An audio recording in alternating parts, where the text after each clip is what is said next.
Le sponsor du jour, c'est un podcast de la banque HSBC. Je dis souvent que l'une des raisons pour lesquelles je fais le rendez-vous tech, c'est que je pense qu'on ne peut plus comprendre la société aujourd'hui si on ne comprend pas la tech. Et s'il y a un autre domaine qui est aussi important, voire même plus important, c'est évidemment l'économie.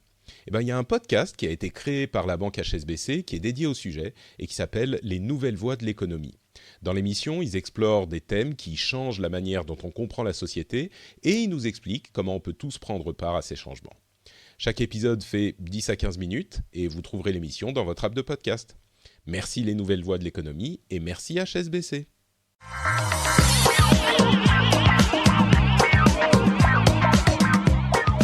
Bonjour à tous et bienvenue sur le Rendez-vous Tech, l'émission qui vous résume de manière sympathique et amusante l'actualité de la tech. On résume, on lit, on écoute, on écume tout ce qui se passe dans cette industrie fascinante et on vous résume ça en une petite heure environ. Donc non seulement on explique aux gens qui n'y connaissent rien, mais en plus on essaye de faire des analyses intéressantes pour ceux qui connaissent et en plus on essaye d'être distrayant pour tout le monde. Je ne dis pas qu'on y arrive toujours, mais on essaye en tout cas. Je suis Patrick Béja et aujourd'hui, on va vous parler de Twitter qui voudrait faire un réseau décentralisé. Est-ce que c'est une bonne idée ou pas ? Qu'est-ce que ça voudrait dire ? On va vous dire ça. On va aussi parler des nouveaux Mac à 50 000 €, voire plus. On va parler d'Intel, de Microsoft, de plein d'autres petites news de la tech, de ransomware. Et pour faire tout ça, j'ai le plaisir de recevoir Marion. Comment ça va, Marion ? Est-ce que tu es en forme ? Bonjour, oui, j'ai la forme, je suis contente de vous retrouver et contente, là on a des sujets assez intéressants là aujourd'hui. Oui, je pense qu'il va y avoir des choses dont on va pouvoir discuter. Et oui. À côté de toi, c'est pas le Jeff habituel parce que j'ai eu une nuit un petit peu compliquée avec le petit, donc on a changé l'horaire et heureusement, tel un Avenger, un Zorro de la tech, Ulrich Rosier est venu se joindre à nous pour discuter de tout ça, pour remplacer Jeff. Comment ça va, Ulrich ? Ça va bien et c'est toujours un plaisir, toujours disponible. Ah, merci, c'est gentil, j'apprécie. Moi, je retiens le Zorro de la tech. Oui. Le Zorro de la tech ? Non, j'ai essayé de réfléchir aux conséquences d'être un Zorro de la tech. J'aime bien l'aspect je défends le peuple, mais... Oui, est-ce que ça correspond ? Alors, qui de Humanoid, Frandroid ou Numérama défend le... Je sais pas qui correspond à cette description. Je sais qu'on a des valeurs qu'on essaye de défendre, qui sont des valeurs... par exemple, Numérama va défendre beaucoup... la position de la femme dans le numérique, la place de la femme dans le numérique, ça c'est des missions qui sont fortes, tu vois. Ouais. Mais je sais pas si ça correspond à un Zorro. À Zorro, un petit peu. Une Zorro peut-être. Peut-être, oui, c'est vrai. Frandroid, ça serait défendre Android face au méchant Apple, peut-être. Pas vraiment, parce que maintenant on a une vision assez agnostique, surtout avec le nouveau Frandroid. Mais non, Frandroid, c'est plutôt essayer de bien conseiller les gens et ce qu'ils ne fassent pas d'erreur lorsqu'ils achètent un produit tech ou ils s'abonnent à un service. Bon, alors en tirant un peu par les cheveux, ça veut dire que tu défends ton public face aux méchants marketeurs qui essayent de les arnaquer. Ouais. Je ne sais pas si ça correspond. Un Robin des Bois qui permet de faire des économies. Ah non, même pas un Robin des Bois, ça voudrait dire qu'on pique aux riches industriels. C'est un voleur. Un voleur. Je ne sais pas un Robin des Bois. Ouais, bon, ok. Donc mon analogie ne fonctionne pas du tout, mais c'est vrai, tu l'évoquais, il y a le nouveau Frandroid, on en parlera peut-être tout à l'heure. Avant ça, on va vous parler de Twitter et du reste. Et bien sûr, je voudrais remercier les soutiens de l'émission, et notamment spécifiquement Woutak, Mathias Kahn, Christophe Pichon, Elsa, Frédéric Convert, Alice Pesselin, Feu Premier, FE, c'est peut-être pas le feu, mais c'est Feu, et Yoni Lasri. Merci à vous tous et à tous ceux qui choisissent de soutenir, de s'engager, d'être actifs dans leur appréciation de l'émission et des médias en soutenant le Rendez-vous Tech sur patreon.com/rdvtech. Alors, premier sujet qui est assez riche, c'est cette déclaration de Jack Dorsey, le président de Twitter, qu'il va fonder une petite équipe de 4 ou 5 personnes qui vont étudier la faisabilité du projet Blue Sky, qui est d'étudier donc la faisabilité de créer un standard décentralisé pour Twitter et de faire en sorte que Twitter soit l'un des utilisateurs des données qui sont sur ce standard. Alors, c'est un petit peu compliqué à comprendre quand on n'est pas adepte de la tech, donc je vais détailler la chose. En fait, aujourd'hui, Twitter et la plupart des sites et la plupart des services et des réseaux sociaux sont très centralisés, c'est-à-dire qu'il y a un propriétaire ou un administrateur des données, qui en est aussi le traitant qui va traiter les données, qui va traiter le login, qui va traiter l'identité des personnes qui émettent et reçoivent ces données. Et donc, tout est sur leur serveur et personne d'autre ne peut les utiliser. Ça, c'est une idée qui est très utilisée aujourd'hui sur le web. La plupart des choses sont centralisées sur les serveurs d'une société généralement, ou en tout cas d'une organisation. Mais le web n'a pas commencé comme ça. Il y avait cette idée de décentralisation. D'ailleurs, la nature même de l'infrastructure du web, c'est la décentralisation de manière à ce que si un point central, ou en tout cas un point est désactivé, le reste du réseau fonctionne quand même. Et bien là, si Twitter est désactivé, si leur serveur tombe, alors ils ont de la redondance, donc c'est pas facile, mais ça arrive de temps en temps, si Twitter tombe, et ben Twitter dans son ensemble ne fonctionne plus.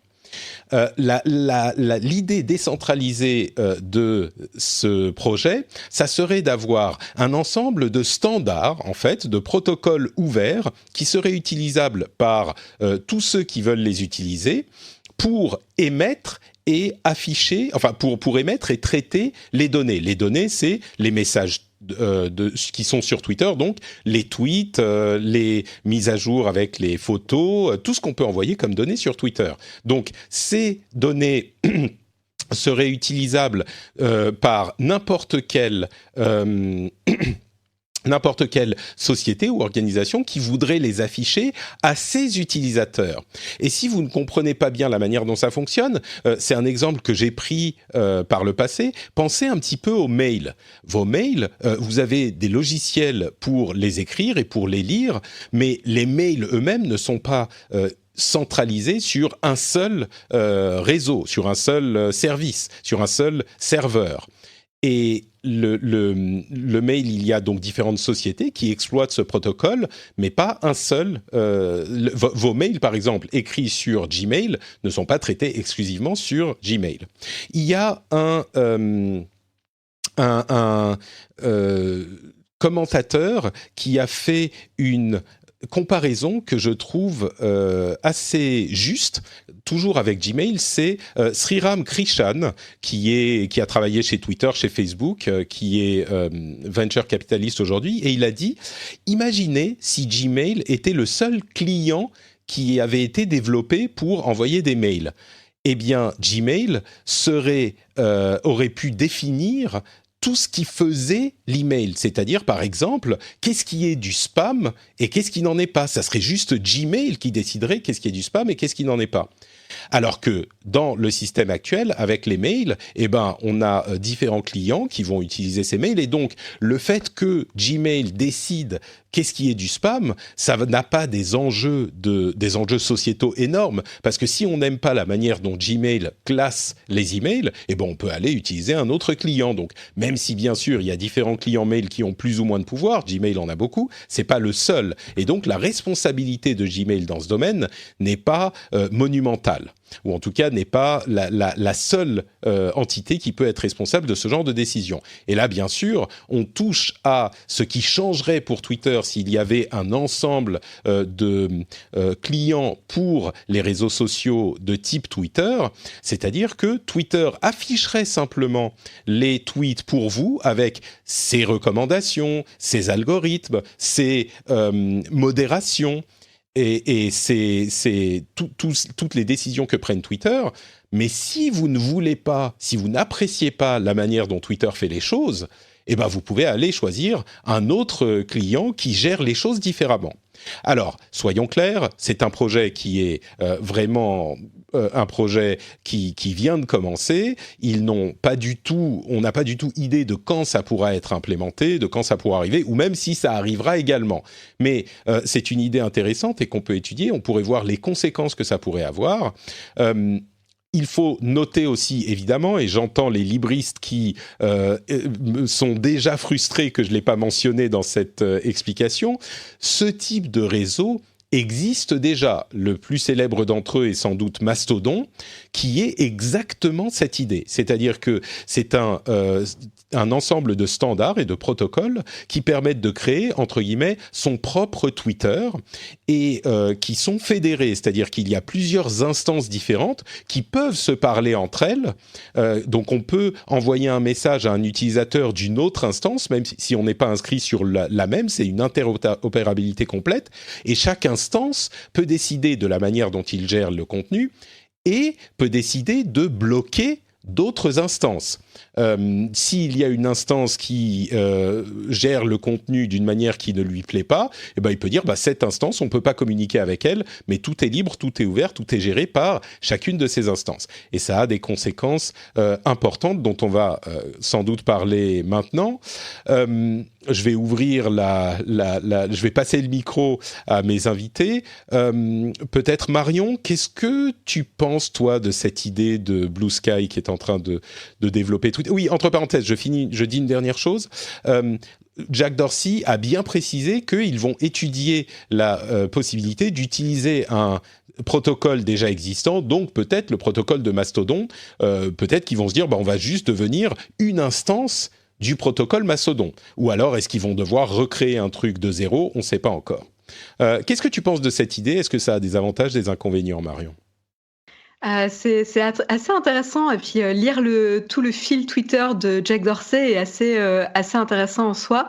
Ce qu'on reproche depuis pas mal de temps ces derniers mois, ces dernières années aux réseaux sociaux, c'est justement qu'on se retrouve avec des sociétés tech qui décident du discours, de ce qui est modéré. C'est ce que tu disais sur Gmail, qui décide qu'est-ce qui est un spam, qu'est-ce qui ne l'est pas. Ces grandes sociétés tech, pareil, qui décident qu'est-ce qui est accepté ou pas en termes de langage, communication, contenu sur ces plateformes de réseaux sociaux.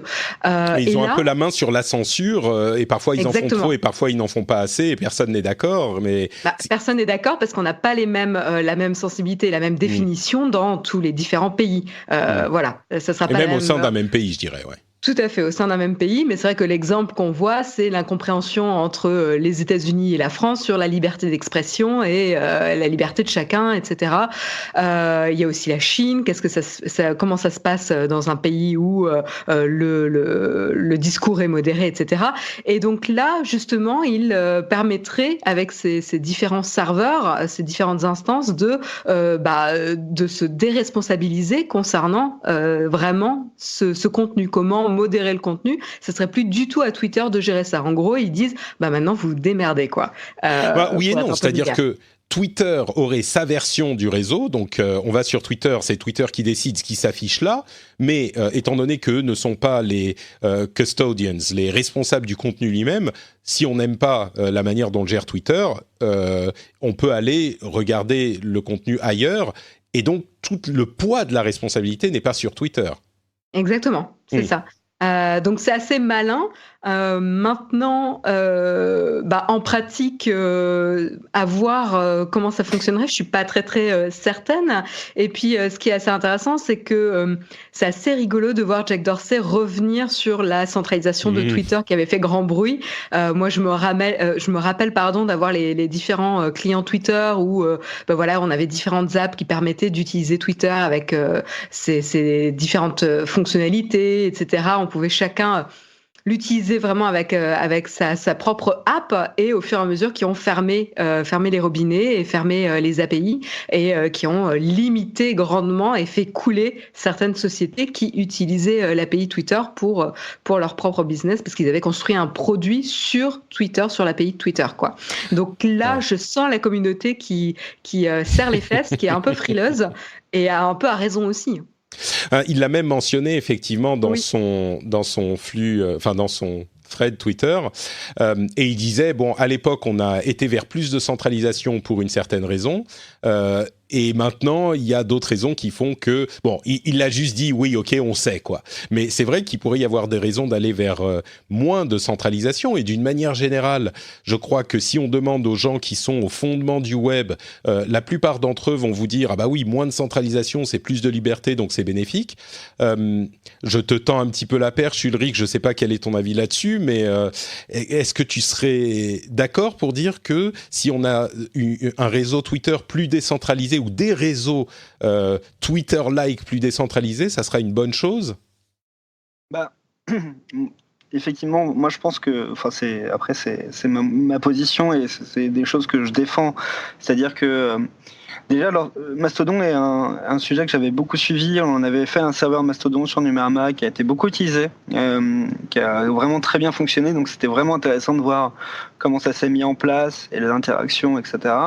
Il faut dire que Mastodon est basé sur un standard qui est ouvert, recommandé par W3C, qui s'appelle ActivityPub, donc qui est disponible, qui est déjà utilisé par des services de streaming de musique, d'hébergement, des plateformes d'hébergement de vidéos. Enfin, c'est un standard qui est recommandé par la W3C.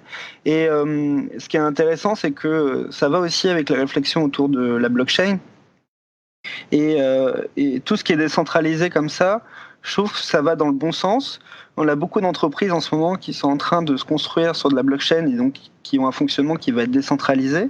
Et je trouve que justement, au lieu de donner le pouvoir à des actionnaires, etc., on donne le pouvoir aux utilisateurs. Et je trouve que finalement, sur des services comme Twitter, qui sont devenus des services essentiels pour communiquer, lorsque tu as Twitter qui sont obligés de réagir face à la censure dans certains pays, face à l'utilisation abusive que peuvent avoir des organisations, des associations et des entreprises de leurs services, je trouve que c'est une réponse, en tout cas c'est une réflexion qu'il va falloir pousser, et j'espère que ça va amener à un vrai projet qui va être déployé, parce que peut-être qu'en faisant ça, ils signent peut-être les 15 ou 20 prochaines années de Twitter. Donc je trouve que c'est des réflexions très, très pertinentes, quoi. Et moi je suis pour aller vers ça, en tout cas. Alors, je vais prendre le contre-pied du coup, parce que, bon, un petit peu pour le principe, comme les auditeurs le savent, j'aime bien me faire l'avocat du diable et offrir un autre point de vue sur ce genre de sujet, mais aussi parce que je crois qu'il y a une sorte de sacralisation de la décentralisation et qu'on a tendance à ne pas voir les effets néfastes que peuvent avoir ces méthodes ou ces infrastructures. Bien sûr, il y a des avantages comme ceux que tu as cités, mais il y a aussi des inconvénients massifs, comme par exemple le fait que, pour moi, Twitter, dans cette affaire, et Jack Dorsey, cherche à un petit peu se dédouaner de manière qui n'est pas forcément maléfique, mais il veut ne plus avoir à ce qu'on l'emmerde pour les questions de responsabilité sur le contenu. Et il a raison, parce que c'est un problème insoluble, mais en même temps, il déporte le problème et il amplifie le problème vers la décentralisation. C'est-à-dire que c'est déjà ce qui se passe avec Mastodon. Ça ne veut pas dire que le contenu haineux, par exemple, disparaît de Twitter, ou peut-être qu'il disparaîtra de Twitter, mais il va juste être déporté sur d'autres instances qui auront des méthodes de modération différentes. Et comme je le disais, c'est déjà le cas sur Mastodon, il y a un réseau qui s'appelle Gab, qui va vous dire, nous on est pour la liberté d'expression, et c'est généralement ce que disent ceux qui veulent pouvoir dire des choses qu'on ne devrait pas pouvoir dire, comme par exemple l'incitation à la haine notamment. Mais il y a des choses qui sont également peu recommandables, mais c'est l'un des éléments. C'est-à-dire que souvent, quand on pense à Twitter et aux défauts de Twitter, on pense au harcèlement, à l'incitation à la haine raciale, à l'incitation à tout type de haine. Et on se dit, effectivement, du coup, décentraliser, plus de liberté, on a tendance à associer l'idée à quelque chose de très positif. En réalité, à mon avis, c'est pas forcément comme ça que ça va se passer. Il va y avoir des réseaux pour toutes les sortes de personnes peu recommandables que vous pourrez imaginer. Et du coup, Twitter pourra dire, nous, pas notre problème. De toute façon, nous, on n'est que l'un des clients pour ce protocole. Donc, après, s'il y a des trucs qui se passent de votre côté, nous, ça ne nous concerne pas. Mais on l'a vu déjà, ce problème avec Mastodon. Il y avait un problème de financement des serveurs. Qui finance les serveurs, comment on finance ces serveurs-là. Donc j'imagine que Twitter, qui repose essentiellement sur la publicité avec une régie interne, etc., ça va être intégré dans cette réflexion de comment ils construisent leur plateforme de décentralisation. Il y avait un autre aspect qui est important, qui est l'usurpation d'identité. Il faut savoir que Twitter, ça fait 1 an et demi, 2 ans qu'ils ont bloqué le système qu'on appelle de certification des comptes Twitter. Donc c'est-à-dire que maintenant on peut plus avoir son compte certifié, et ils l'ont bloqué parce qu'ils n'arrivaient pas à le gérer. Il y avait des abus et il y avait justement de l'usurpation d'identité. Des gens arrivaient à faire valider un profil alors que c'était pas eux derrière, c'était pas la bonne personne. Donc je pense qu'il y a toutes ces réflexions là qui sont importantes, et tu as raison. Il y a un vrai enjeu de contrôle, quoi. Mais c'est con de parler de contrôle et de décentralisation aussi. Mais c'est ça. En même temps, peut-être que si tout est ouvert de cette manière, moi je me méfie de la décentralisation de la même manière que je me méfie de la centralisation, parce qu'encore une fois, on a des problèmes dans les deux, et la centralisation permet le contrôle qui pose aussi des problèmes. Mais en même temps, si je pousse un petit peu, si je sors un peu plus de ma zone de confort, je me dis, bon bah oui, il y aura des réseaux de nazis, de la même manière qu'il y a des sites de nazis, et on pourra au moins faire quelque chose. Et là, on revient peut-être à un peu de contrôle. On va se dire, bon, bah, ce réseau-là, il va trop loin, donc bah, on va juste pas interagir avec lui. Et donc, on va être sur un réseau qui correspond à notre idée de la liberté de parole, et qui va pas autoriser n'importe quel type de haine. Et on va savoir, ah bah, au moins, c'est pas tout le monde est sur Twitter, c'est ah bah, tel réseau, on sait à quoi s'attendre sur ce genre de réseau, donc on le consulte au moins un petit peu avec, avec un petit peu de contexte. Mais en même temps, est-ce que ça pousse pas à plus de radicalisation? Radicalisation, qui serait la deuxième étape d'une qui soit cloîtrée. C'est l'effet des bulles. C'est l'effet des bulles d'intérêt, en fait. Des bulles filtrantes, Voilà, on va encore rester avec les personnes qui ont les mêmes opinions que nous, qui viennent du même cercle, etc., qui va ne faire que renforcer nos positions. Et on va pas forcément sortir, tu disais, de la zone de confort, mais justement, on n'a pas forcément envie de sortir de sa zone de confort, et c'est un phénomène qui peut renforcer ça. Mais ça, c'est une vision qu'on a de la décentralisation. Mais par exemple, la blockchain, qui est un modèle de décentralisation, etc., on a vu que ça pouvait aussi, dans certains cas, quand il y a certaines règles, amener à plus de confiance. Donc, ça va dépendre des règles et du mode de fonctionnement de cette décentralisation. C'est-à-dire qu'effectivement, on pourrait imaginer un réseau, en tout cas, encore une fois, je l'ai peut-être pas bien expliqué, mais ce réseau Mastodon est fédéré, et on imagine que Twitter ira vers le même type d'organisation, c'est-à-dire que même si on est sur Twitter, on peut voir apparaître des messages de quelqu'un qui est sur un autre réseau. Et on peut imaginer certains réseaux qui gagneront en légitimité parce qu'ils auront des méthodes de classement et de vérification d'identité qui seront peut-être plus strictes. Et donc, quand on voit un message arriver de tel réseau, même si on est sur Twitter, on se dit « Ah bah, ceux-là, je leur fais un peu plus confiance. » Donc, au lieu d'avoir tout le monde dans le même pot qu'est Twitter, et il y a des bots et des machins et des trucs, et on ne sait pas qui est qui, on peut faire confiance à personne, et c'est le chaos permanent, peut-être que on pourra se dire « Bah oui, les gens qui viennent de Gab, de toute façon, c'est les nazis. » Alors, je caricature, mais bon, Gab, c'est un peu ça. Et puis, les gens qui viennent de là-bas, c'est des gens auxquels on peut faire confiance. Mais je sais pas. Moi, en même temps, j'ai une certaine tendresse pour Twitter encore aujourd'hui. On est en plein dans les grèves et dans les débats sur la retraite. Et j'ai eu des conversations, vous vous en doutez, assez animées sur le sujet sur Twitter. Il y a plein de gens avec lesquels j'étais pas d'accord, avec lesquels j'ai discuté. Et bon, on n'est pas forcément tombé d'accord, mais on a discuté de choses, d'idées de tel ou de tel bord. Certaines m'ont plu dans les deux bords d'ailleurs. Mais au moins, on a confronté nos idées et on est arrivé à au moins parler, à mieux se comprendre. J'ai fait beaucoup d'efforts, et j'imagine qu'eux aussi, pour passer la réaction initiale de « Ah, mais de toute façon, va te faire voir, je reste poli, hein, va te faire voir, toi, je veux pas entendre parler de ce que tu dis. » Et ça, le ton est monté même parfois, mais en faisant un effort, j'en suis ressorti enrichi, je crois, au moins un tout petit peu. Et c'est vrai que ça me fait un peu peur, cette idée de compartimentaliser, voilà, c'est le terme que je cherchais, les idées, mais peut-être que ça ne sera pas le cas. Après tout, par email, on reçoit des emails de tous les clients mail et c'est possible. C'est juste que c'est un petit peu plus facile de classer les choses, peut-être. Je ne sais pas. Et comment ça va impacter le business model de Twitter ? Alors c'est ça qui est également très intéressant.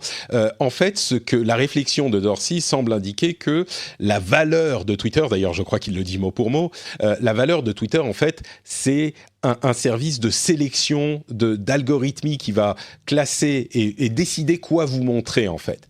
Et donc la valeur du réseau, c'est presque une valeur de marque sur Twitter. On sait ce qu'on va avoir et donc on va se diriger vers cette marque pour le contenu qu'il nous propose, le contenu qu'il fait remonter, la manière dont les personnes sont vérifiées, etc., etc.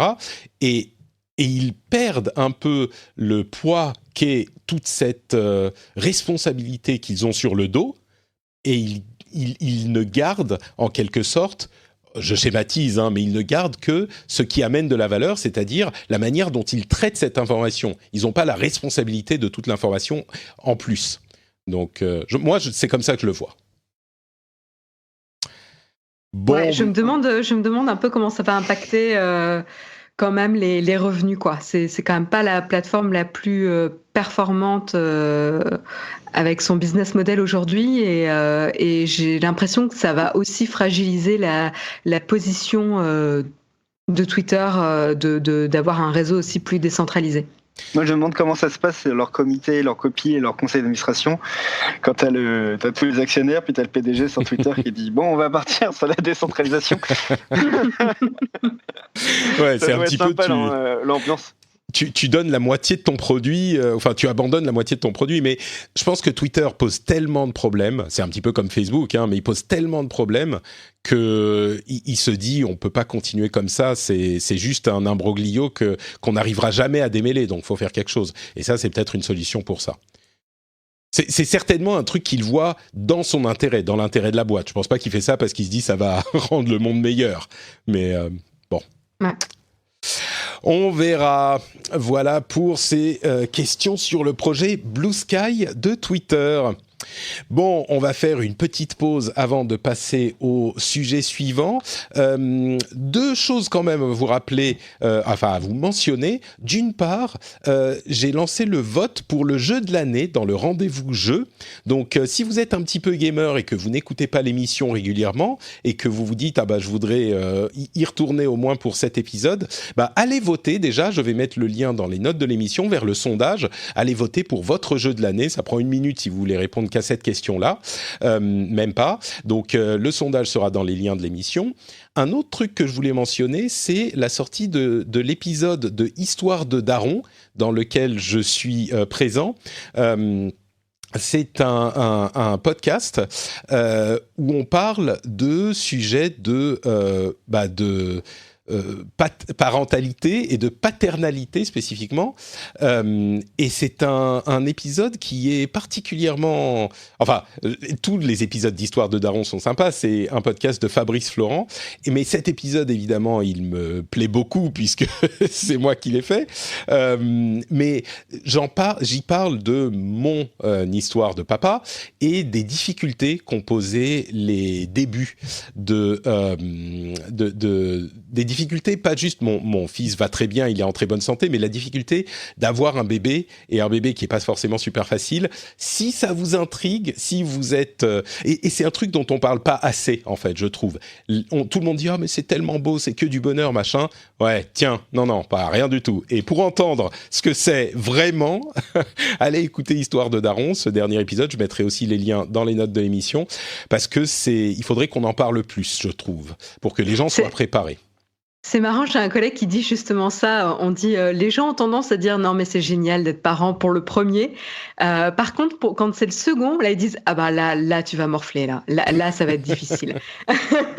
Écoute, nous on a morflé pour le premier. Si jamais il y a un second un jour, j'espère qu'on va pas doublement morfler. Mais est-ce que c'est pas la question qu'on pourrait poser à un créateur d'entreprise qui plusieurs années après on lui dit alors c'est comment la création d'entreprise, est-ce que tu vas te lancer?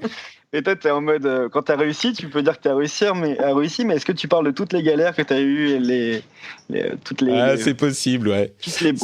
Il y en a beaucoup, il y en a énormément. Écoute, peut-être qu'il faudrait faire un histoire de boîte où les gens vont parler des débuts de leur boîte. Il y a un truc qui me faisait rigoler, c'est Sergey Brin, etc. Quand ils ont annoncé qu'ils quittaient Google et Alphabet. Enfin, il reste dans le conseil, mais il quitte l'exécutif. Ah, c'est très marrant. Ok, il est en train de me raconter l'alphabet Google. Très marrant. Pas mal. Il disait, Google, ça fait 18 ans qu'il est là. Du coup, maintenant, on considère que c'est un adolescent qui doit partir de chez nous. Un adulte, quoi, oui. Ouais, un adulte qui doit partir de chez nous, quoi. Je trouvais ça marrant. Bon, bref, c'est une autre discussion. Ça a quel âge, Frandroid ?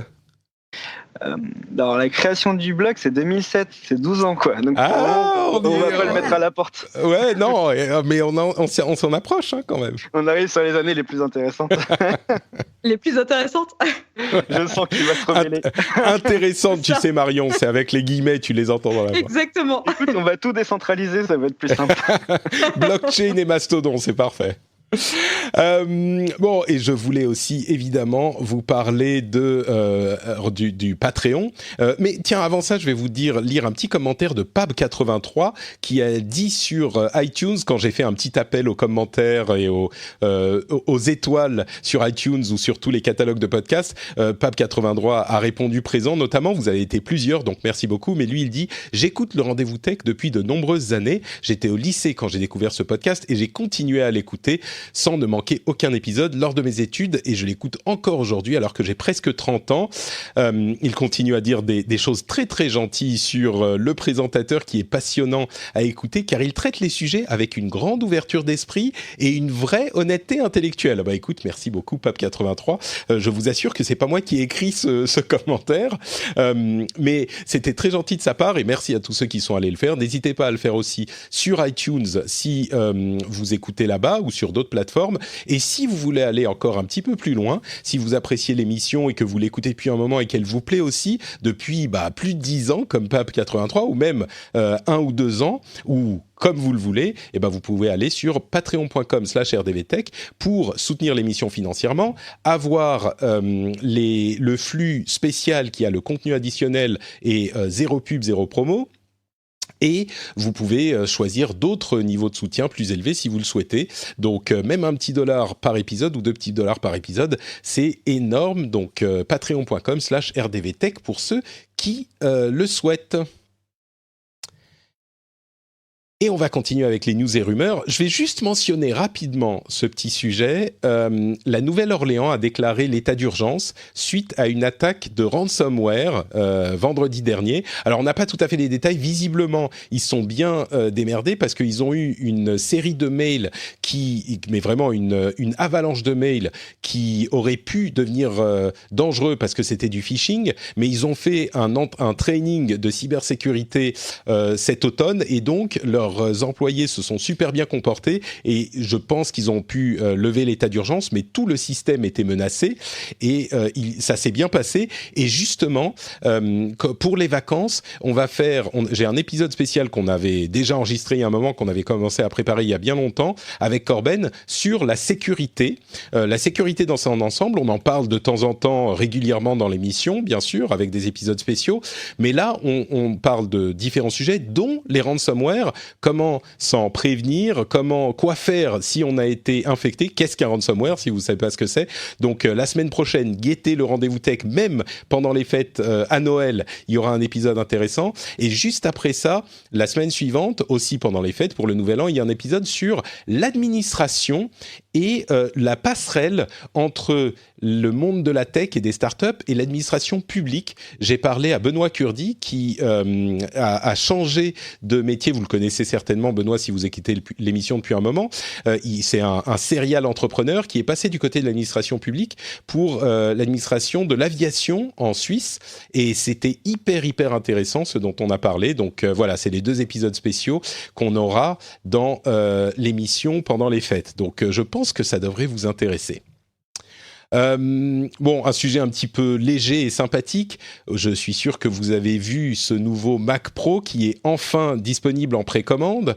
Bon, c'est un ordinateur puissant, mais ce qui a fait les gros titres, c'est le fait que la configuration la plus chère, au-delà de l'écran à 5 000 € et des pieds, des roulettes à 400 € et de l'écran avec comment ça, le truc en nano particules là qu'on ne peut nettoyer qu'avec le tissu que vous a fourni Apple. C'est un petit peu, ça fait sourire bien sûr, mais le prix maximum est de, je crois, 60 000 €, dont il y a genre 30 000 € de RAM, parce qu'on peut passer à, je sais plus, un truc ridicule, genre 150 gigas de RAM. Enfin, c'est 1,5 Tera, je crois. 1,5 Tera, oui, pardon, 150 gigas, c'est presque rien.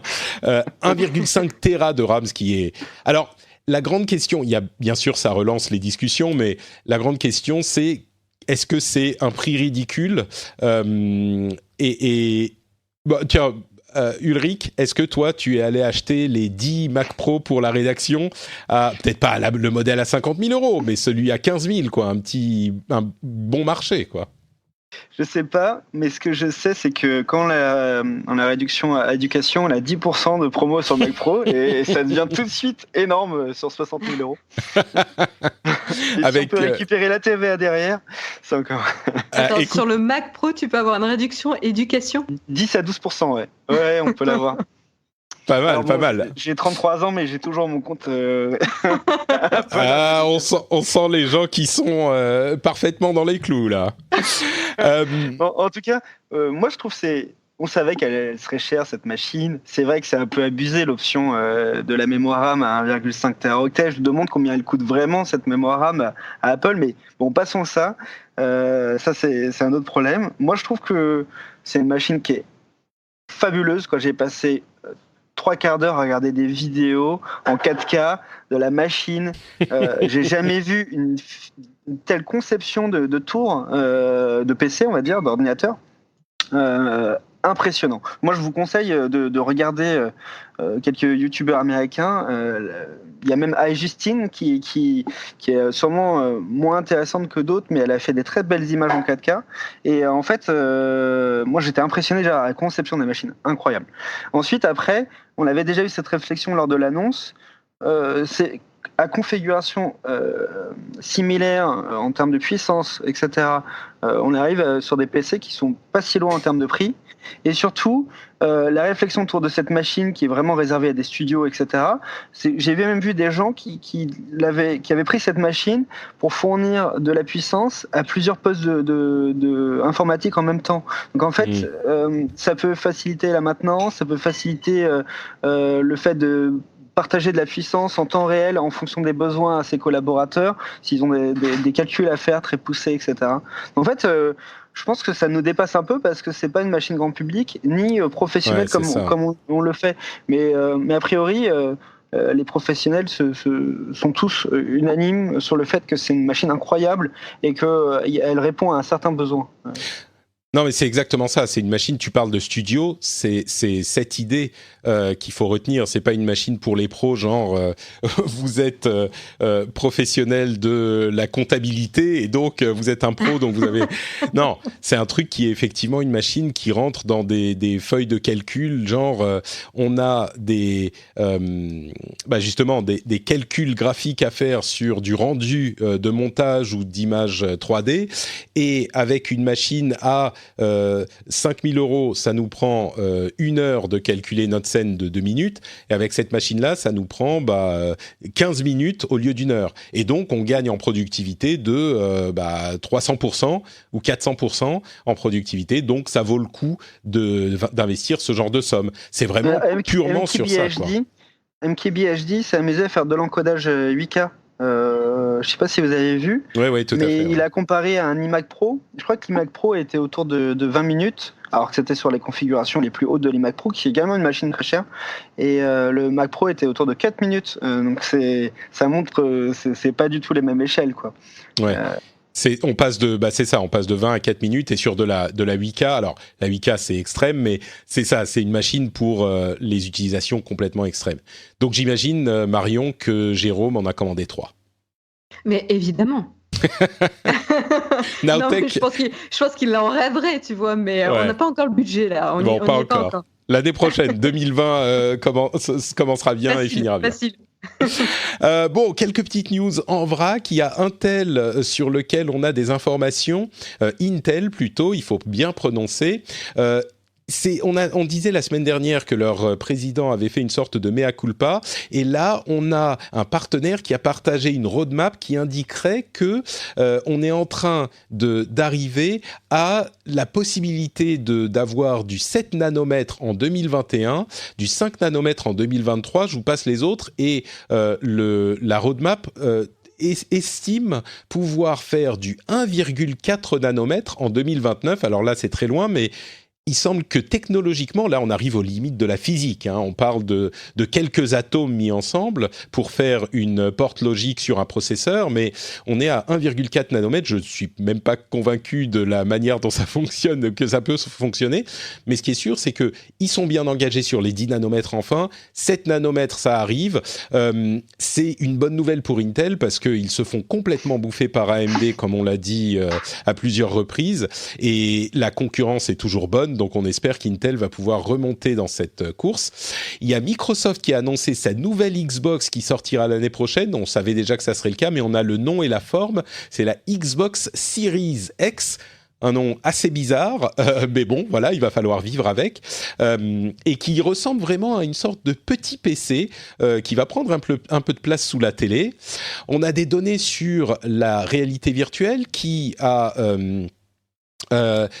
été poussé par la sortie de l'Oculus Quest, qui est le casque que je recommande généralement si vous voulez choisir un seul casque. Ces utilisateurs ont dépensé 2,1 milliards de dollars sur du matériel en 2019. C'est une poussée de 31% d'une année sur l'autre. Donc la réalité virtuelle est en croissance. 31%, c'est pas mal. Mais il faut garder à l'esprit que 2,1 milliards de dollars, c'est quand même pas grand-chose par rapport au reste des marchés du matériel, de la technologie. C'est ce que fait, d'après les rumeurs qu'on a, les calculs un petit peu artificiels, Apple, sur le trimestre dernier, a fait 4 milliards de dollars rien que sur les AirPods. Sur les AirPods, ils auraient fait environ 4 milliards de dollars en un trimestre. Donc bon, voilà, il faut garder les choses dans leur contexte. Et Samsung a affirmé avoir vendu 1 million de la Galaxy Fold. Et là, tout le monde s'est dit oh, il y a 1 million de personnes qui ont payé 2 000 € ou 2 000 $ pour acheter un Galaxy Fold qui en plus a l'air un petit peu cassé. Eh ben, en fait, non. Si vous avez vu ces gros titres, ils ont corrigé ensuite. C'était une estimation, mais qu'en fait, c'était ce qu'ils espéraient vendre, mais qu'ils n'ont pas dit qu'ils l'avaient vendu. Donc, A priori, ouais. 300 à 400 000, ils ont dit. Moi, ça m'a vraiment étonné, ce chiffre. Oui, 1 million, ça faisait bizarre. Ouais. Parce que pour moi, c'est vraiment un produit vitrine qui est extrêmement cher, qui n'est pas abouti en tant que smartphone, mais qui aboutit en tant que technologie qui peut être commercialisée. On va dire ça, même si c'est discutable. Donc j'étais vraiment étonné. Je pense qu'il y a beaucoup de Coréens qui l'ont acheté et il y a beaucoup de journalistes qui sont équipés. Mais... Oui, c'est ça. D'autres réflexions sur ces 4 ou 5 petits sujets que j'ai couverts. Ouais, j'avais une mini réflexion et après je laisserai la parole. Sur Intel, j'ai l'impression que c'est plus une annonce en mode c'est la panique. Il faut qu'on fasse une annonce parce qu'on est en retard et toutes les têtes pensantes sont parties chez la concurrence ou ailleurs parce qu'ils étaient mieux payés, parce que les perspectives étaient plus intéressantes. Donc moi, je trouve que ça ressemble beaucoup à ça. Peut-être que je me trompe, mais voilà. C'est un partenaire d'Intel qui a fait cette présentation à la conférence IEDM. Le partenaire s'appelle ASML, il y a beaucoup d'acronymes. Et bon, c'est vrai que il est possible qu'il leur ait dit bon allez, faites passer ça comme ça, les gens ont de l'espoir. On sait pas, on verra dans quelques années si ça se révèle exact. Et dernier petit commentaire sur la Xbox. Moi, je la trouve vraiment jolie parce que ça ressemble à une petite tour de PC et c'est vraiment ce que je recherche depuis des années. J'ai essayé de miniaturiser les composants d'un PC avec toute la puissance graphique d'une carte graphique, tout en ayant un produit qui va s'intégrer beaucoup mieux dans un petit appartement parisien. Et en fait, je trouve que ça va dans ce bon sens-là. Mais par contre, elle rentre dans aucun meuble télé que je connaisse. Donc, c'est le problème. Ouais. Faire quelque chose, ils vont vendre un meuble télé avec. Mais bon. C'est possible. C'est intéressant là aussi le sujet de la réalité virtuelle là avec l'Oculus Quest qui booste les ventes en général et l'adoption en général de la réalité virtuelle. C'est ce qui manque un peu encore au domaine. Hein. C'est vraiment avoir des usages clés et c'est pas un hasard aussi si Facebook a racheté notamment le jeu, la société qui faisait le jeu, c'est Beat Saber, je crois. Oui. Mm-hmm. Voilà, parce que justement avoir des bons exemples de success story autour de la réalité virtuelle, des vrais usages, ça va permettre une adoption plus généralisée. Mais actuellement, ce qu'on voit, c'est qu'a priori, ça se développe quand même plus dans le domaine B2B, quoi. Professionnel. C'est sûr. La réalité virtuelle, la réalité augmentée. D'ailleurs, Magic Leap est un petit peu en train de jeter l'éponge, ce qui fait bien rire tous ceux qui ont. Bref, ceux qui connaissent Magic Leap savent de quoi je parle. Mais ouais, la réalité augmentée aussi beaucoup dans les domaines professionnels. On n'y est pas encore sur la réalité virtuelle, mais moi, pour moi, ça met surtout l'accent sur l'Oculus Quest, qui commence à avoir le bon form factor, le bon format, c'est-à-dire un casque complètement autonome sans fil, pour ceux qui s'en souviennent pas, et qu'on peut en plus connecter au PC pour avoir des applications ou des jeux surtout plus puissants, si on le souhaite. Mais cette option est là. Et vraiment, l'Oculus Quest est la première version où je me dis, ouais, là c'est bon quand même, là c'est bien. Et moi, j'ai été bluffé par l'Oculus Quest dans un contexte précis. Bon, je change de casquette et en fait, j'ai testé la version bêta de Shadow sur l'Oculus Quest.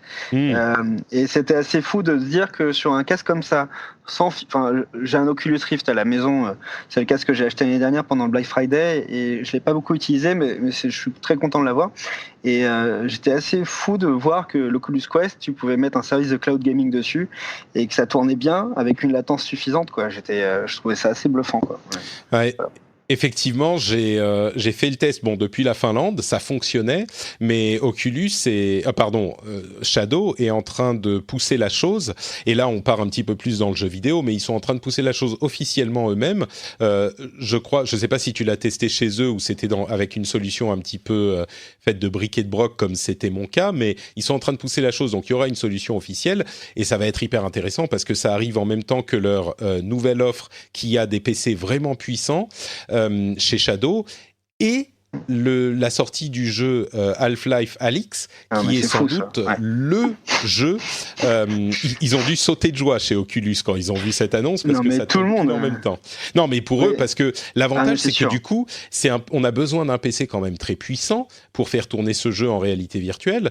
Et beaucoup de gens n'en ont pas un assez puissant, mais si ça fonctionne avec un PC cloud, ça pourrait être quelque chose de vraiment marquant. Toutes les plateformes ont besoin d'une vitrine. Et quand les gens me disaient mais tu joues à quoi sur ton Oculus Rift? Moi je disais, je joue avec mes collègues Julien et Rémi à Star Trek et on fait comme si on était en train de gérer un vaisseau spatial. C'était, je pense, d'un point de vue extérieur, c'était assez grave à regarder. Mais disons que c'était pas une vitrine, j'avais pas de vitrine à donner. Et je disais, il y a le portage de tel jeu en VR. Je disais, ouais, bon, c'est juste un portage. Ça manquait d'une vitrine, c'est un peu comme la Switch. Je disais, pourquoi t'achètes une Switch? C'est pour jouer à Zelda, à Mario Kart. Il manquait un jeu vitrine. Je suis très content qu'il y ait des jeux qui arrivent, qui disent que c'est qui arrivent en tant que, voilà, on l'achète pas. On l'achète pas un casque parce qu'on croit en technologie. On l'achète un casque parce qu'on a envie de jouer à certains jeux, quoi. Voilà.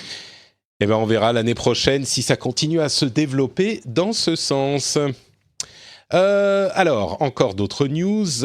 Il y a un rapport intéressant qui a été rendu par des chercheurs qui ont utilisé des masques spécifiquement faits pour ça, mais pour déjouer des systèmes de reconnaissance faciale.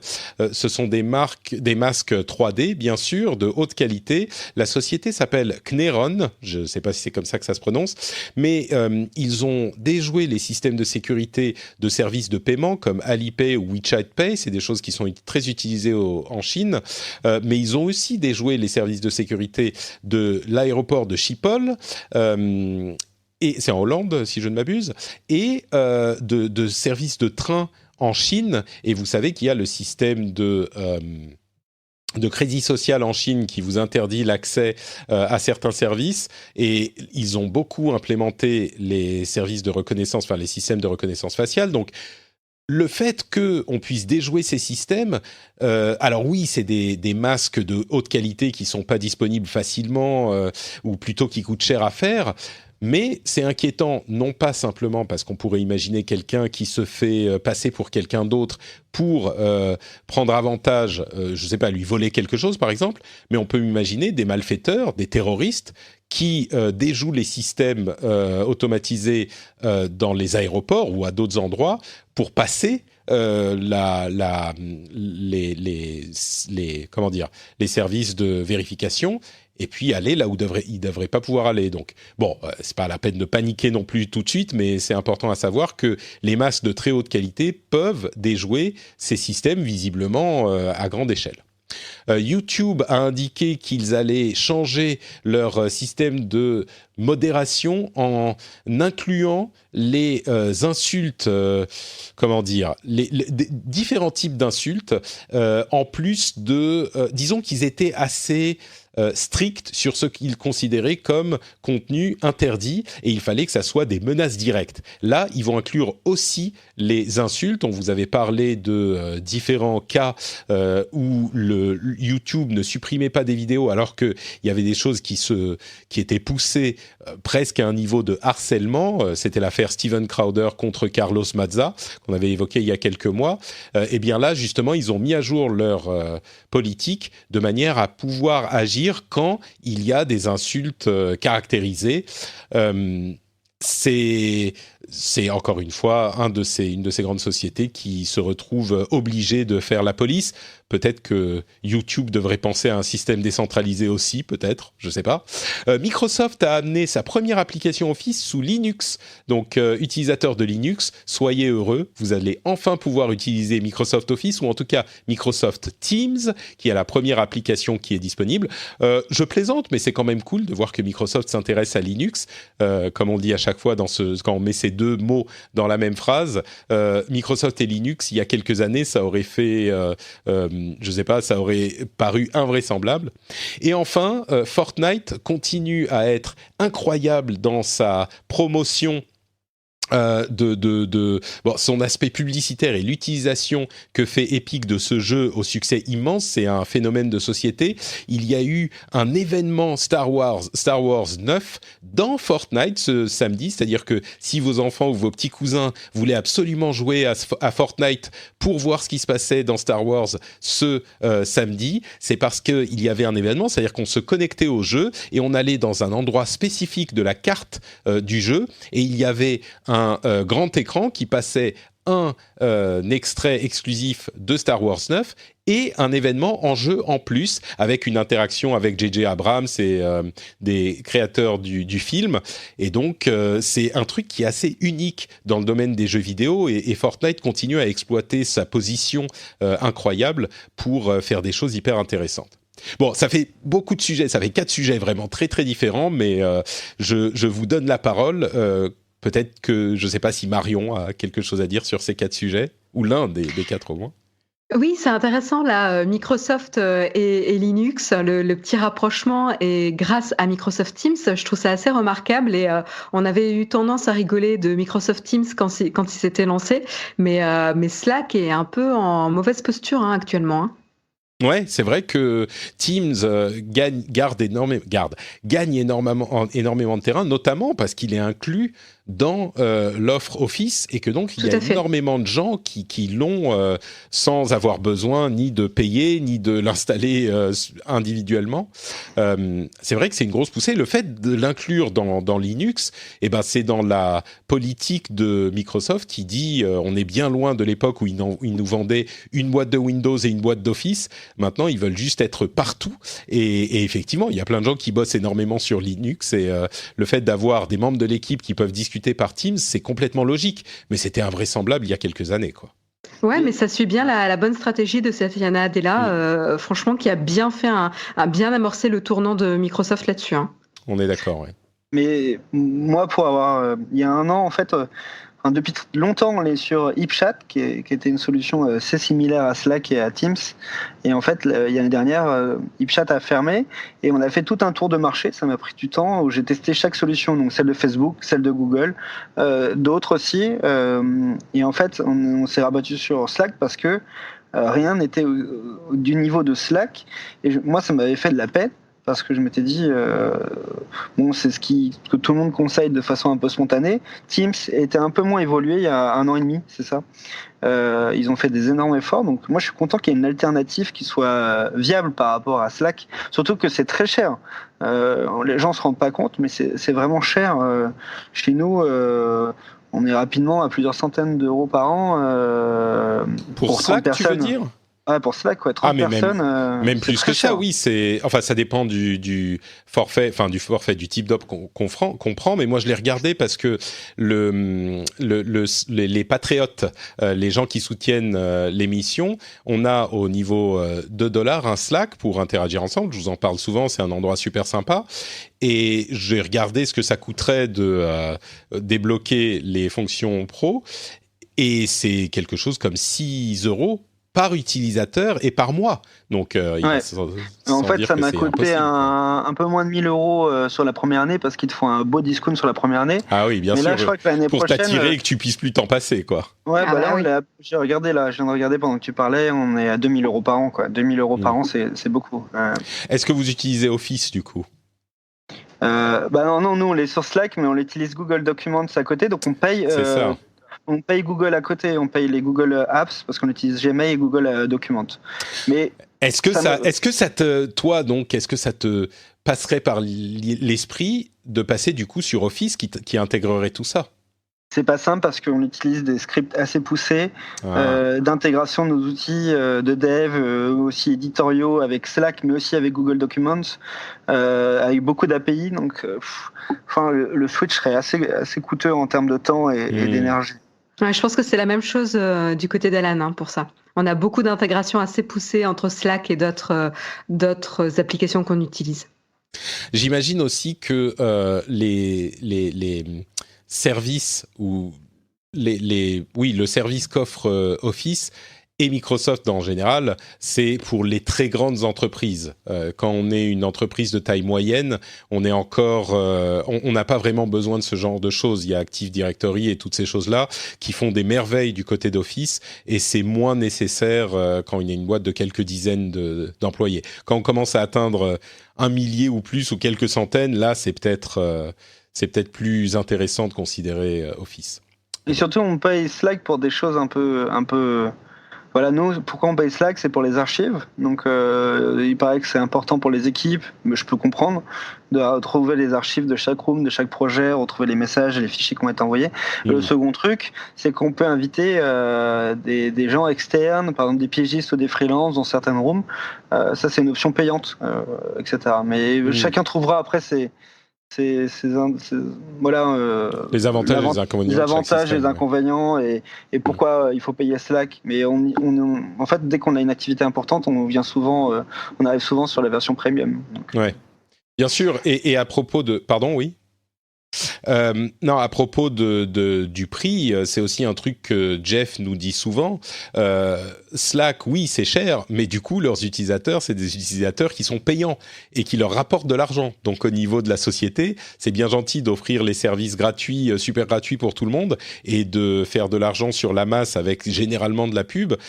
Mais Slack est une société qui est pas unique, mais enfin qui est rare dans le monde de la tech, dans le monde des startups et des licornes de la tech, parce que leurs utilisateurs, leurs vrais utilisateurs, tout le monde les paye. Donc, c'est très différent de ce qu'on voit souvent ailleurs.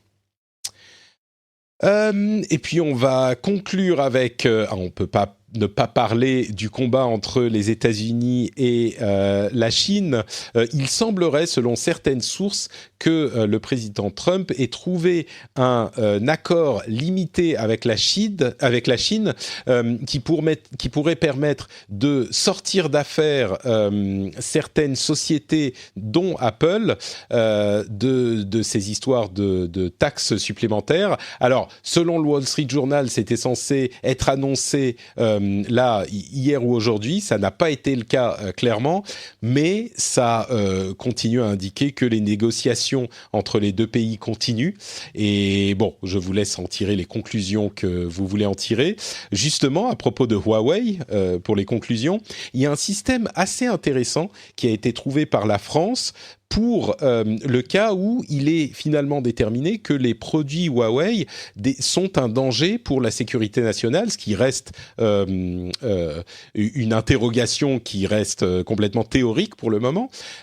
Ils ont établi un système où il faut approuver les matériels qui sont utilisés dans les infrastructures essentielles du pays, et si jamais la demande d'approbation reste sans réponse pendant, je ne sais plus, je crois que c'est un délai de 2 mois, eh bien ça veut dire que le système n'est pas approuvé. Et c'est assez malin, parce que, comme vous le disiez sur Numérama, parce que ça veut dire que la France peut ne pas approuver un matériel Huawei sans dire qu'il est interdit. Donc c'est juste une petite astuce administrative, légale en fait, qui est assez maligne. Et puis vous avez sans doute entendu parler de l'histoire de cette petite fille qui a été harcelée par une caméra Ring. Vous savez, ces caméras connectées dont on parle beaucoup ces derniers temps. Une caméra Ring qu'avait acheté sa maman pour pouvoir la surveiller quand elle n'était pas à la maison ou quand elle était dans une autre pièce. Et la caméra a été hackée et la personne qui l'a hackée a fait passer de la musique, a dit des choses, s'est fait passer pour le Père Noël, lui a demandé de faire des choses, genre de casser des trucs dans sa chambre, etc. Évidemment, c'est horrifiant. Mais juste pour vous dire que la raison de ça, c'est que l'appareil connecté à Internet avait un mot de passe. Alors, on ne sait pas si c'était un mot de passe simple ou un mot de passe par défaut qui n'a pas été changé, mais c'était visiblement, le hacker était passé par le mot de passe. Donc, c'est le cas pour tout, mais d'autant plus pour ça, ce type d'appareil, il est important de faire attention à ce que le mot de passe d'accès soit bien sécurisé. Ouais, c'est vrai que les pauvres Ring sont fait critiquer, mais en fait leur système il n'a pas été touché. Mais je pense que l'erreur qu'ils ont fait, c'est de ne pas imposer, voire conseiller, voire imposer la double authentification. Il n'y aurait pas eu ce problème-là. Et surtout, ce qu'on dit aux gens, du coup, c'est activer la double authentification. C'est chiant, mais il faut le faire. Et surtout sur des appareils comme ceux-là, quoi. Ah ouais, surtout, mais partout presque. Et j'ai envie de dire, et surtout utiliser des mots de passe différents entre les services, avec des mots de passe qui sont un minimum complexes. Parce que là, ce qui s'est sûrement passé, c'est que la caméra Ring qui a été configurée par la maman ou le papa, ils ont trouvé le mot de passe qui avait été hacké sur un forum ou je sais pas quoi. A priori, ça serait ça, ouais. Voilà. Donc c'est très classique et ça doit arriver beaucoup plus que ce fait divers qui a été beaucoup médiatisé, mais ça doit arriver très souvent. Ouais, mais bon, la gravité avec une caméra placée dans une chambre d'enfant, là, ça fait quand même une vraie mauvaise pub. Hein. Ah, c'est fou, mais c'est pas le problème de Ring. C'est fou. Je suis pas tout à fait d'accord avec ça. Hein. C'est quand même, ça montre aussi le danger de leur business et que leurs produits, comme tu dis, ils auraient pu très bien forcer les utilisateurs à activer la double authentification ou mettre des standards de mots de passe qui sont un peu plus complexes. Là, ils ont fait une erreur, je suis sûr, mais c'est sûr. Mais par contre, la caméra de sécurité, c'est quand même quelque chose aujourd'hui de basique. Donc disons que non, mais c'est en fait la combinaison de vos deux discours. C'est que oui, c'est quelque chose de basique, mais vu les possibilités que donnent ces appareils, il y a une certaine responsabilité du fabricant d'être encore plus prudent qu'avec un autre type d'appareil. Donc il y a. Sûr. Moi, je crois que il y a effectivement, c'est pas vraiment de la faute de Amazon, puisque c'est Amazon qui a racheté les caméras Ring, mais c'est peut-être quand même, ils ont une part de responsabilité. Enfin bon, Amazon, ça fait plusieurs mois, ils auraient pu imposer un minimum de... Et surtout que beaucoup de services imposent la double authentification. Donc moi, c'est vrai que je suis d'accord sur cet aspect. Pour moi, ça devrait être obligatoire, tout ce qui est lié sécurité et données personnelles. Mais... Ouais. Donc beaucoup de choses. Ouais, on est d'accord. Bon, et dernière nouvelle pour ceux qui ont des jeunes encore dans leurs entourages. Non seulement vous savez que ce qui se passe du côté de Fortnite, mais maintenant, sachez-le, PewDiePie, le YouTuber favori des jeunes dans le monde entier, avec plus de 100 millions d'abonnés, a décidé de faire une pause YouTube début 2020. Alors, il n'a pas dit combien de temps ça allait prendre, mais c'est encore un exemple du fait que ce métier de YouTuber est vraiment pas facile. Alors bon, lui, c'est pas quelqu'un qu'on va plaindre, il gagne énormément d'argent pour ce qu'il fait. Et puis, je vous avoue, j'ai regardé sa dernière vidéo, c'est quand même à la fois la forme et le contenu, moi je le trouve très bas de plafond, et il parlait de sujets sérieux en plus, et il traite ça un petit peu n'importe comment avec beaucoup de... Enfin bon, bref, je trouve pas ça super, mais il n'empêche, il a l'air, et il en parle, hyper fatigué, et c'est un boulot qui est vraiment pas facile. Streamer et YouTuber, je vous assure, c'est facile de les critiquer, mais... bon, enfin, ils sont pas en train de... C'est pas des infirmiers ou des pompières ou des gens qui travaillent à la mine, hein, mais c'est pas un boulot simple. C'est pas juste je me mets devant la caméra et je fais le clown. C'est beaucoup plus dur que ça. Il a fait des vidéos tous les jours depuis plusieurs années. Bon, après, je crois que l'année dernière, il a gagné plus de 15 millions de dollars. Donc, disons qu'il peut se permettre de faire une pause, quoi. Il a raison. Et ce qui est marrant d'ailleurs, c'est que j'ai vu le traitement des médias, et d'ailleurs lui-même l'a critiqué sur son compte Twitter. Genre les médias ont dit il quitte Twitter, etc. Et ils ont fait le parallèle avec les affaires qu'il y a eu, vous avez suivi à Christchurch, en Nouvelle-Zélande. Christchurch. Christchurch. Et en fait, donc le gars avait dit, c'est en regardant des vidéos de ce youtubeur que j'ai été poussé à faire ça, et il avait tout de suite répondu que c'est quelque chose d'horrible. Il y avait aussi la polémique sur son don qu'il avait fait à une association antisémite. Il avait été obligé de retirer les $50,000 qu'il avait fait de don. Je crois pas que c'était une association antisémite, au contraire, je crois que c'était... Non, une anti-antisémite. C'est ça, qui se battait contre la haine raciale et l'antisémitisme, et il l'a retiré... Ouais. Et oui, c'est ça. Et il l'a retiré parce que certains lui ont dit « Ah mais oui, mais regarde, ils t'ont critiqué par le passé, à l'époque où il avait été accusé, lui, d'antisémitisme. » Enfin, bon, franchement... En fait, il a vécu une année qui est pas non plus très simple. Et même si il a 30 ans et il a été un peu stupide à de nombreuses reprises, il a quand même beaucoup de responsabilités sur son dos, quoi. Ouais, franchement, moi, je l'ai défendu sur le principe à différents moments. Je pense quand même... Enfin, il m'a pas l'air d'être quelqu'un d'hyper... mature, mais oui, c'est pas aussi simple que certains veulent le faire penser, quoi. Bon, je pense qu'on va pouvoir clôturer cet épisode et du coup clôturer l'année. Bon, il y a les épisodes spéciaux qui arrivent, comme je vous le disais, mais c'est le dernier épisode d'actualité, puisqu'on arrive à la fin du mois de décembre 2019. Donc, merci à tous les deux de m'avoir accompagné dans cette petite heure de tech et de bonne humeur. Avant de se quitter, bien sûr, Marion, est-ce que tu peux nous dire où on peut te retrouver ? Oui, bien sûr, mais vous pouvez me retrouver comme d'habitude sur la chaîne Naotech, et puis toutes les semaines sur l'émission du matin, le Mug. Voilà, et ravi d'échanger avec vous sur les différents sujets abordés dans le rendez-vous tech aussi, avec plaisir sur Twitter au pseudo Aisea Design. Le lien sera dans les notes de l'émission, tout comme celui de Monsieur Rosier. Où te retrouve-t-on, Ulrich ? Bah alors, moi j'écris un peu sur Frandroid sur mon temps libre, c'est toujours un plaisir. Et principalement sur Twitter, donc Ulrich Rosier, c'est là où je passe le plus de temps. J'ai l'impression d'être trop jeune pour Snapchat et trop vieux pour Facebook. Trop jeune pour Facebook et trop vieux pour Snapchat, du coup je me retrouve bien sur Twitter, quoi. D'accord. Et même si des fois j'ai pas l'impression d'être à ma place Instagram. Mais Instagram, c'est pour les vacances. Ah, d'accord. Non, mais franchement, quand tu vas là-bas, t'as plus l'impression de voir tes potes qui sont en vacances. D'ailleurs, moi, je poste des photos seulement quand je suis en vacances. Et vous verrez qu'il n'y en a pas eu de posté depuis mars. Et ça, c'est un problème. Bon, très bien. Eh ben, écoute, ton lien Twitter sera dans les notes de l'émission également. Tu voulais ajouter quelque chose, Marion ? Non, ça m'a fait rire quand Ulrich a dit justement qu'il n'avait pas pris de vacances depuis mars. Non, j'ai pris quelques jours en juin, mais franchement pas assez là sur la fin d'année.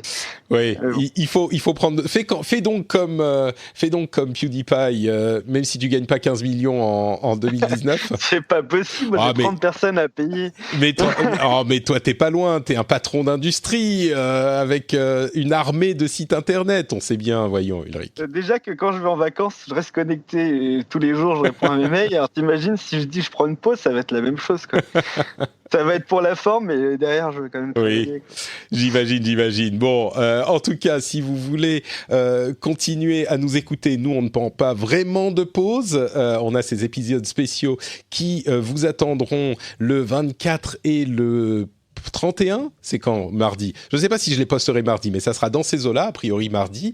Et ils sont, comme je le disais, super intéressants. Je pense que ça vous plaira. Il y en a un sur la sécurité et les ransomware, comme je vous le disais, avec Corben, et un avec Benoît Curdi sur la manière dont l'administration publique et la tech peuvent interagir et la manière dont ils ont besoin l'une de l'autre. C'était hyper intéressant. Vous entendrez ça dans 1 et 2 semaines. Et pour ma part, c'est sur Twitter. Note Patrick sur Twitter, Facebook et Instagram. Sur frenchspin.fr pour cette émission et le rendez-vous jeu. Si vous appréciez un petit peu le jeu vidéo et que vous n'écoutez pas l'émission en général, le prochain devrait vous plaire. On l'enregistre cette semaine et on va parler des meilleurs jeux de l'année. Donc c'est l'épisode à ne pas rater. C'est comme le rendez-vous tech, mais avec jeu à la fin au lieu de tech. Et bien sûr, si vous appréciez cette émission et que vous voulez contribuer, c'est sur patreon.com/rdvtech. Le lien est dans les notes de l'émission. Ça fait beaucoup de choses à retenir. Vous avez juste besoin de retenir que tout est dans les notes de l'émission. Le vote pour le rendez-vous jeu, Histoire de Daron et tout le reste et les liens vers Twitter. Donc allez faire un petit tour dans les notes et vous aurez tout ce dont je vous ai parlé. Je vous fais de grosses bises, je vous souhaite une excellente fin d'année, bonne fête, et on se donne rendez-vous en 2020. Ciao à tous.